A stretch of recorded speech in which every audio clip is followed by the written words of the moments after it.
जय श्री कृष्ण।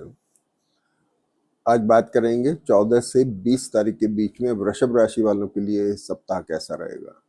वृषभ राशि के अंदर खास तौर पे बात यह है कि शुक्र जो है वृषभ राशि में 14 जुलाई तक ये वर्गोत्तम में है, रोहिणी नक्षत्र में। तो आपके लिए बहुत अच्छी शुरुआत है। वृषभ राशि में शुक्र वर्गोत्तम में जा रहे हैं, जो आपकी लग्न को मजबूत कर रहे हैं, आपको स्ट्रेंथ दे रहे हैं, आपको मजबूती दे रहे हैं। क्योंकि हर धर्मपति के साथ गुरु की पोजीशन देखनी पड़ती है। सेकंड हाउस में गुरु और सूर्य बैठ करके आप जो लोग भी teaching, preaching, consultancy, banking, HR, management के फील्ड में उनको फायदा होने वाला है, खास तौर पे वृषभ राशि वालों को। तो शुक्र यहाँ हो गए, लेकिन सबसे खास बात क्या है कि मंगल केतु जो है, दोनों इनके नक्षत्र भी शुक्र के हैं। मंगल केतु का ये 5वां और 10वां स्थान कमर से कंधे के बीच में पोजीशन को बताता है, और शुक्र कफ के कारक हैं। तो ध्यान रखें, लंग्स में कंजंशन हो, गले में चॉकिंग हो, खांसी जुकाम बुखार हो, इसका विशेष ध्यान रखना है। और खास तौर पे बुजुर्ग लोगों के लिए विशेष ध्यान रखने की बात है। दूसरे स्थान में गुरु सूर्य की पोजीशन कॉर्पोरेट और गवर्नमेंट सेक्टर के लिए बहुत बढ़िया है। जो लोग अच्छे इस सेक्टर में हैं वो लोग अच्छे निर्णय ले सकते हैं। और जब सूर्य वर्गोत्तम में आ रहे हैं 13 जुलाई से लेकर के 16 जुलाई तक, ये जो वर्गोत्तम की 20 जुलाई तक, पहले तो मिथुन राशि में फिर कर्क में, तो ये जो पोजीशन है सूर्य की, ये राजपक्ष को बलि कर रहे हैं, यानी गवर्नमेंट के और कॉर्पोरेट सेक्टर के कुछ महत्वपूर्ण निर्णय इस बीच में आने चाहिए। तो ये अच्छा है उन लोगों के लिए, जन्मपत्री वृषभ राशि वालों के लिए बहुत फायदेमंद पोजीशन बन रही है। तीसरे स्थान सेकंड हाउस का लॉर्ड बुध यहाँ पर आ गए, तो ये धन की स्थिति भी अच्छी बना रहे हैं, क्योंकि मंगल और सूर्य इसको एग्रेसिव बना रहे हैं। तो पैसा एग्रेसिव भी मतलब पैसा आना।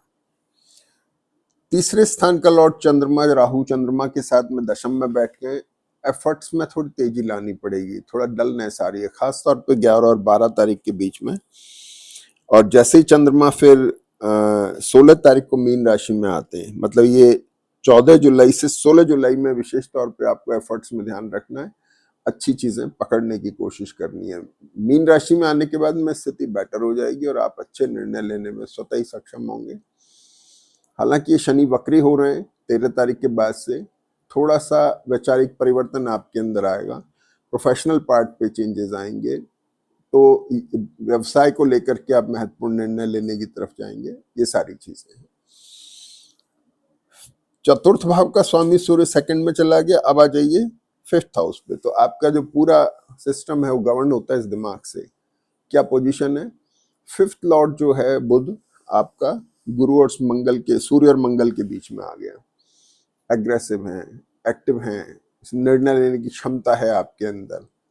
लेकिन मंगल केतु आपको थोड़ा चौक कर रहे हैं, थोड़ा सा ध्यान रखने की जरूरत है, चाहे वो बीमारी की वजह से या किसी और वजह से। एक हल्का सा इनर्शिया हो सकता है, लेकिन आप कोशिश करें और उसे बाहर आने की कोशिश करें। अब महत्वपूर्ण बात है कि जो शुक्र की हमने बात की वो बहुत अच्छा है केंद्र में, लेकिन इस सिक्स्थ लॉर्ड होने की वजह से ये बीमारी का कारक भी हुआ, लाइबिलिटीज का कारक भी हुआ।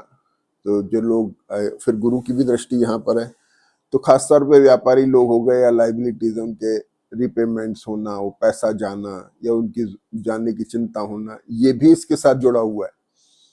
सिक्स लॉर्ड डिसीज का भी हुआ, डेट्स का भी हुआ, एनिमीज का भी हुआ। ये लेकिन ये डिपेंड करेगा आपके इंडिविजुअल हॉरोस्कोप पर कि किस चीज का वक्त आ रहा है और वो क्या असर देने जा रही है। तो शुक्र आपके लिए कफ, कोल्ड और टूथ प्रॉब्लम का भी कारक है, इसका आपको विशेष ध्यान रखना है। बाकी लाइबिलिटीज वगैरह आएंगी, उनमें आपको बैलेंस मिल जाएगा, क्योंकि धन की भी आवक इसमें आ रही है। सेवेंथ हाउस का लॉर्ड मंगल जो है केतु के साथ आके बैठ के हैं, तो सेवेंथ हाउस हुआ मैरिटल और बिजनेस रिलेशनशिप का। वहां एक चॉकिंग सी आ रही है, इनर्शिया, स्टिडनेस आ रही है। तो थोड़ा सा जीवन साथी के, अपने पार्टनर के थोड़ा सा स्वास्थ्य का ध्यान रखें। और रिलेशनशिप में फ्रीजिंग थोड़ी सी होती है। तो देखिए, चंद्रमा 2.5 दिन एक राशि में है, तो आपको अगर थोड़ा सा वक्त आप निकाल देते हैं तो चीजें काफी बेटर हो जाती हैं कई बार। तो ये है। और इसके बाद में धनु राशि पर गुरु की दृष्टि है। इच्छा हो रही है कि चलो कुछ खरीद लें, हल्का फुल्का सा कुछ छोटा मोटा पैसा खर्च कर सकते हैं, इन्वेस्टमेंट कर सकते हैं, ट्रैवल भी हो सकती है। मकर राशि के लिए लॉर्ड है शनि, ये वक्री हो गए 13 तारीख के बाद से, तो यहाँ एक्टिविटी बढ़ रही है। भाग्य की वृद्धि, भाग्य को लेकर के, और दशम भाव के लॉर्ड भी यही है, तो इसलिए थोड़ा सा एक्टिविटी बढ़ती दिख रही है। प्रोफेशनल पार्ट पे आप एक्टिव हो रहे हैं। खास तौर पे मीन राशि के जब चंद्रमा है 16 से लेकर 18 जुलाई तक, आप कुछ करने की सोचेंगे कि अब अपने को बिजनेस को लेके या प्रोफेशन को लेके कुछ करना चाहिए, एक्सप्लोर करेंगे चीजों को। 12th लॉर्ड जो है आपके पंचम भाव में आके बैठ गए, ये एक तरफ तो प्रॉपर्टी खरीद फरोख्त बता रहे हैं, पैसे का रिशफल बता रहे हैं, हेल्थ के चैलेंजेस भी आ रहे हैं आपके लाइफ पार्टनर को लेके, और रिलेशनशिप में थोड़ा हल्का फ्रीजनेस भी दे रहे हैं। लेकिन ओवरऑल अगर देखा जाए तो वृषभ राशि के लिए टाइम अच्छा है।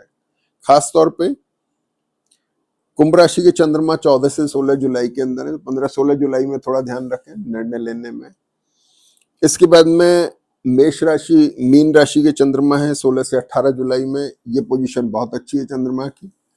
और अंत में फिर मेष राशि में जब चंद्रमा जा रहे हैं तो भरणी नक्षत्र आएगा, उस समय पैसे के कुछ खर्च होंगे, ट्रैवल हो सकती है, और आपको निर्णय लेने में थोड़ा ध्यान रखना है, एहतियात बरतना है, क्योंकि ये विम्सिकल कैरेक्टर होता है और आप निर्णय लेने, सही बड़े दूरगामी परिणाम जिनके होते हैं, ऐसे निर्णय लेने के लिए 2-3 दिन अवॉइड करें तो ज्यादा बेटर है। जय श्री कृष्ण।